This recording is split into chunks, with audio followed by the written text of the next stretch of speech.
Hello students, आज हम आपकी पाठ्य पुस्तक कृतिका का एक नया अध्याय प्रारंभ करेंगे जिसका नाम है माटी वाली। और मैं सुनीता रानी मैडम इस पाठ को यहाँ पर प्रस्तुत कर रही हूँ। विद्यार्थियों, आपको पहले ये पता होना चाहिए कि आपकी जो कृतिका बुक है उससे कितने अंक के प्रश्न आपसे पूछे जाएंगे। देखिए विद्यार्थियों, 2 पाठ यहाँ पर आपके आएंगे जिसमें से आपके कितने अंक के पूछे जाएंगे, 6 अंक के प्रश्न पूछे जाएंगे, अर्थात 3 अंक का एक प्रश्न आपका होगा।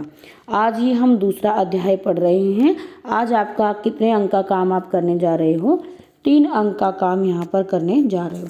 तो पहले विद्यार्थियों में एक आपको छोटी सी पीपीटी दिखाऊंगी, फिर इस पाठ को हम इसका आपको सार बताऊंगी, क्योंकि अगर मैं इसका पाठ पढ़ाऊंगी तो बहुत लंबा हो जाएगा वीडियो। तो आपको चित्र दिखाई दे रहा होगा, चित्र पर आपको जो है मिट्टी भी दिखाई दे रही होगी। तो माटी वाली के नाम से ही आपको समझ जाना है कि किसी माटी वाली की कहानी यहाँ पर दिखाई जाएगी। तो माटी वाली के लेखक का जो नाम है वो है विद्यासागर नौटियाल। ये इनका चित्र भी मैंने यहाँ पर लगाया हुआ है। तो ये जो है विद्यासागर नौटियाल जी हैं। लेखक के बारे में बहुत कम पूछा जाता है, लेकिन फिर भी मैं इनके बारे में थोड़ा सा बता देती हूँ। बेसिकली ये कहाँ के हैं, इनका जन्म स्थान टिहरी ही रहा है। और टिहरी बांध आप लोगों ने सुना होगा, जो कि उत्तराखंड में है। टिहरी बांध की कथा इन्होंने इस पाठ में कहानी इन्होंने बताई है। ठीक है, भाषा इन्होंने हिंदी साहित्यकार ये रहे हैं। ठीक है, चलिए अब हम देखते हैं टिहरी शहर। ये आपको कितना अच्छा सा, ये टिहरी जो है गलत टाइप हो गया है, टिहरी इस प्रकार से लिखा जाएगा। तो देख सकते हैं आप कितना सुंदर सा शहर आपको विद्यार्थियों दिखाई दे रहा है। इस सुंदर से टिहरी शहर में ही एक सरकार के द्वारा क्या बनाया गया था, टिहरी बांध भी बनाया गया था। टिहरी बांध बनाने के कारण वहाँ के स्थानीय लोगों को अनेक समस्याओं का सामना करना पड़ा था, जिनमें से एक औरत की कहानी हमारे सामने आएगी, वो है माटी वाली की कहानी। ठीक है, यहाँ पे आपको भारत के चित्र पर भी देख लेना है, भारत के मानचित्र पर टिहरी शहर कहाँ पर है, क्योंकि विद्यार्थियों आपको थोड़ा सा याद करने में आसानी रहेगी। तो यहाँ पर टिहरी शहर है। ठीक है, इस प्रकार से पुराने शहर को बांध में रास्ते में आने से इसने क्या कर दिया है, डुबो दिया है। ये टिहरी बांध बनने के कारण ये जो पुराना सा शहर था ये सारा का सारा डूब गया है, क्योंकि बांध बनने के कारण क्या होता है विद्यार्थियों, कभी कभी बाढ़ की समस्याएं भी आ जाती हैं। यहाँ पर माटी वाली का चित्र दिखाया गया है। वो क्या करती थी, एक माटा खाना था उसका, जहाँ पर वो इस प्रकार से लाल लाल मिट्टी रखती थी। और लाल लाल मिट्टी का क्या होता था, घर लीपने के वो काम आती थी। और वो बहुत ही गरीब महिला है जो इस प्रकार की टूटी फूटी झोपड़ी में रहती थी। ठीक है विद्यार्थियों, तो देखेंगे पाठ का सार, यह कहानी उनके ऊपर आधारित है जिनकी पुरखों की धरोहर को त्यागना पड़ा, जिन्हों यह विस्थापन का वह दर्द है जो टिहरी वासियों ने सहा था, और यह दर्द को माटी वाली के द्वारा व्यक्त किया गया है। पर टिहरी शहर में एकमात्र एक मिट्टी बेचने वाली थी। इस महिला का मिट्टी बेचना ही काम था। वह इसी से अपना और अपने पति का काम चलाती थी। मिट्टी से भी उनका जीवन मुश्किल से चलता था, पर वह खुश रहती थी। यहाँ पर दिखाया गया है कि जब बांध बनाया गया तो बहुत सारे लोगों को एक स्थान से दूसरे स्थान पर क्या किया गया, शिफ्ट किया गया सरकार के द्वारा। लेकिन जो ये चित्र में आप महिला देख रहे हो माटी वाली, ये एक स्थान से दूसरे स्थान पर नहीं गई और इसने उसी स्थान पर अपना काम जारी रखा। इसका काम क्या था, माटी बेचना, और उसी से अपना जीवन भी चलाती थी।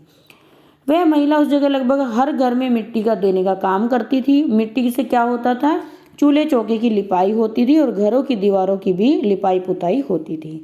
ठीक है भाई, ये सब ध्यान रखेंगे। और घर में कौन कौन होता है माटी वाली की, उसका पति भी होता है जो बहुत ही बीमार रहता है। ठीक है, तो ये बड़ी ही स्वाभिमानी महिला की कहानी है जो कि कहाँ से है, ये दिखाती है कि विस्थापन की समस्या से लोगों के किस प्रकार से रोजगार चले जाते हैं, कैसे लोग गरीब हो जाते हैं। ठीक है, माटी वाली कहानी टिहरी शहर की कहानी है। पुराने टिहरी शहर को बांध के रास्ते में आने के कारण डुबो दिया गया। यह उन लोगों की कहानी है जिन्हें अपने पुरखों की धरोहर को त्यागना पड़ा था। यानी जिनके बाप दादाओं के घर वहाँ पर थे वो उनको छोड़कर उनको जाने के लिए मजबूर होना पड़ा। यह विस्थापन का दर्द है। विस्थापन एक शब्द आया, विस्थापन का अर्थ आपसे पूछ सकता है एक स्थान से दूसरे स्थान पर जाकर बसना। प्रिय विद्यार्थियों, आप लोग देखो, आप लोगों ने जहाँ एक घर बनाया होगा आपके माता पिता ने या दादा दादी ने, तो आप सोचते हैं कि आपको वहीं रहना है, लेकिन आप क्या वो घर किसी कारण से सरकार बोले कि आप कहीं और जाकर वो घर बना लीजिए, तो जब आपको वो घर छोड़ना पड़ेगा तो आपको अत्यंत ही दुख का सामना करना पड़ेगा। और इस दुख का सामना किसने किया है? टिहरी शहर के लोगों ने किया है। लेखक ने इस दर्द को माटी वाली के द्वारा दर्शाया है। पूरे टिहरी में वह एकमात्र एक स्त्री थी जो घर घर में माटी पहुंचाती थी। उसकी जीविका का साधन ही माटी खाना था। उससे भी उसका बड़ा जीवन मुश्किल से चलता था, परंतु वह इसमें भी खुश थी। माटी वाली के पास कहने को कुछ नहीं था। उसका वृद्ध बीमार पति, उसकी टूटी हुई झोपड़ी और वह स्थान जहाँ से वह माटी लाती थी, ये सब उसके जीवन की अमूल्य धरोहरें थी। पति की बीमारी और बुढ़ापे के कारण उसका साथ छूट गया। उसका घर और माटी खाना टिहरी बांध के कारण उससे छूट गया। जब टिहरी बांध बनता है तो धीरे धीरे क्या होता है, जो उसकी ज़मीन होती है वो वो ज़मीन के उसके पास कागज़ नहीं होते हैं, उस कारण से उसको सरकार उसकी ज़मीन को हड़प लेती है, ठीक है, और मिट्टी खाना भी उसके हाथ से चला जाता है। पति के बाद वे ही उसके जीवन का आधार थे। उसके पास रोने के सिवाय अब कुछ नहीं बचा था। उसके दर्द को बांटने और समझने वाला कोई भी नहीं था। ठीक है विद्यार्थियों, तो देखेंगे इस प्रकार से। चलिए, इसके कुछ शब्दों के अर्थ दिए गए हैं। विस्थापन, एक जगह से दूसरी जगह जाना। त्याग का अर्थ होता है बलिदान करना। माटी का अर्थ मिट्टी और प्रतिक्रिया का अर्थ कर्म। इसके कुछ प्रश्न उत्तर भी विद्यार्थियों मैं करवा दूंगी। पहले हम जो है इसका सार एक बार और देख लेते हैं। तो हम पाठ का सार देख लेते हैं विद्यार्थियों, फिर कुछ प्रश्नों को भी देख लेंगे। आप इन प्रश्नों के उत्तर अपनी हिंदी की कॉपी में लिख लीजिएगा। विद्यासागर नौटियाल ने इस कहानी में टिहरी बांध बनने से उत्पन्न हुई विस्थापितों की समस्या को उठाया है। कहानी का केंद्र एक बुढ़िया है जो माटी वाली के रूप में प्रसिद्ध है। वह पूरे शहर के घरों में लाल मिट्टी पहुंचाती थी जो लिपाई पुताई के काम आती थी। सब लोग उसे और एक उसके कनस्तर को पहचानते थे। कनस्तर मतलब जिस हथियार से या जिस साधन से वह मिट्टी को निकालती थी। एक दिन एक घर में जब वह माटी लेकर पहुंची तो मालकिन ने उसे 2 रोटियां दी। उसने चुपके से एक रोटी अपने बुड्ढे के लिए रख ली। वहीं उसे सामने के घर से माटी लाने के आदेश के साथ 2 रोटियां और मिली। वह बड़ी ही प्रसन्न हो गई और बुड्ढे को प्याज के साथ रोटी देने के सपने देखती हुई घर पहुंची। परंतु अब बुड्ढे को रोटियों की ज़रूरत नहीं थी। आपसे यह प्रश्न पूछा भी जाएगा कि बुड्ढे को रोटियों की ज़रूरत क्यों नहीं थी? क्योंकि बुड्ढे की मृत्यु हो चुकी थी।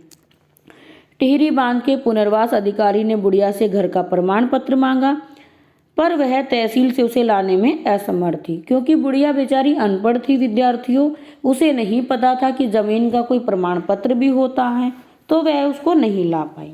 वह माटी घरों में देने की बात कहती है, पर उसकी बात नहीं मानी जाती। आपको भी पता है, जो भी सरकारी कामकाज होते हैं उनके लिए हमें प्रमाण पत्रों की आवश्यकता होती है। जैसे यदि आपको किसी विद्यालय में एडमिशन लेना है तो आपको पिछले विद्यालय में आपका सर्टिफिकेट आपको दिखाना होगा, या आप एक केंद्रीय विद्यालय से दूसरे केंद्रीय विद्यालय में जाते हैं तो आपको टीसी फॉर्म की आवश्यकता पड़ती है।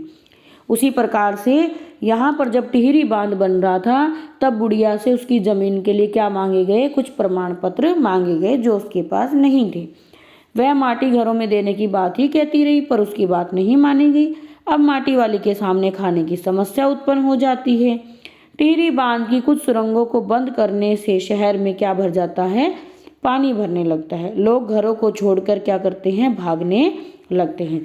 टिहरी बांध के कारण क्या हो जाता है? पूरे के पूरे शहर में पानी भर जाता है। मैंने आपको पीपीटी में भी दिखाया है कि धीरे धीरे पूरा का पूरा शहर क्या हो जाता है? पानी में डूब जाता है। इस कारण से क्या करते हैं? लोग घरों को छोड़कर जाने लगते हैं। लेकिन माटी वाली क्या करती है? वहीं पर कहीं अपनी झोपड़ी बना लेती है और वहीं पर बैठी रहती है। और क्या बात बोलती है? गरीब आदमी का शमशान नहीं उजड़ना चाहिए। अर्थात उसकी केवल और केवल जीने का अब सहारा माटी खाना था, लेकिन वो माटी खाना भी बांध बनने के कारण से क्या हो गया? पानी में डूब गया, इसलिए वो इस बात को बोलती है। ये आप कुछ प्रश्नों के उत्तर इसमें दिए गए हैं। जैसे ये प्रश्न विद्यार्थियों सीबीएसई द्वारा बहुत बार पूछा गया, भूख मीठी कि भोजन मीठा। तो इसका आशय क्या है, जब व्यक्ति भूखा होता है तब कैसा भी भोजन मिले वह स्वादिष्ट ही लगता है, पर जब पेट भरा होता है तो अच्छे व्यंजन भी कैसे लगते हैं, बेस्वाद लगते हैं, अर्थात अच्छे नहीं लगते हैं। तो इन प्रश्नों को आप अपनी कॉपी में लिख लेंगे। वीडियो अच्छी लगी है तो कृपया वीडियो को लाइक कर दें, शेयर कर दें। मिलते हैं अगली वीडियो में विद्यार्थियों, तब तक के लिए धन्यवाद। जय हिंद, वंदे मातरम।